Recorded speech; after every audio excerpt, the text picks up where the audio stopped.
Bemorimiz bizaga hiqichoq shikoyati bilan murojaat qilgan. Ikota deb aytiladi bu rus tilida.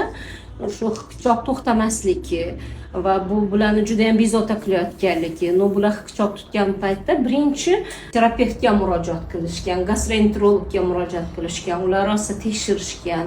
Keyin buni nevrologik tomondan bo'lsa kerak, bir nevropatologga uchrashing degandan keyin bu bemorimiz bizlarga nevropatologga murojaat qilgan.